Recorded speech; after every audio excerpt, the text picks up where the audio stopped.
Ce n'est pas une surprise, mais au moment de vérité, le Conseil de sécurité des Nations Unies, silencieux sur la guerre à Gaza depuis un an, espérait dans une large majorité pouvoir appeler officiellement à un cessez-le-feu. Mais aux 14 voix pour cette résolution, les États-Unis ont voté contre, utilisant leur veto et reprenant pour le justifier l'argumentaire de son allié israélien. Israël a le droit de se défendre, ce qui comprend également le fait de vaincre le Hamas et de faire en sorte qu'il ne soit plus jamais en position de menacer Israël. Toute mesure qui affaiblit la sécurité de notre proche allié Israël n'ira nulle part.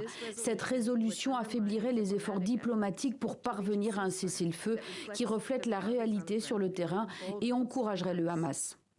Seule contre tous, la représentante des États-Unis a essuyé la colère des autres membres du Conseil, à l'image de son homologue pakistanais, pour qui ce veto américain envoie le message extrêmement dangereux que la vie de 2 millions de Palestiniens ne compte pas, selon lui. Et tandis que la France et le Royaume-Uni ont exprimé leur regret quant au résultat du vote, l'ambassadeur chinois a directement mis en cause les États-Unis, les appelant à adopter une attitude juste et responsable.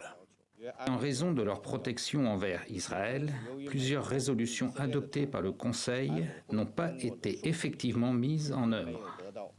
Les allégations selon lesquelles les actions du Conseil de sécurité entraveraient les efforts diplomatiques sont totalement intenables. Tant que les efforts diplomatiques visent véritablement la paix, les actions du Conseil ne constitueront qu'un soutien solide. Le projet de résolution refusé par Washington exigeait un cessez-le-feu immédiat, inconditionnel et permanent et la libération sans condition des otages.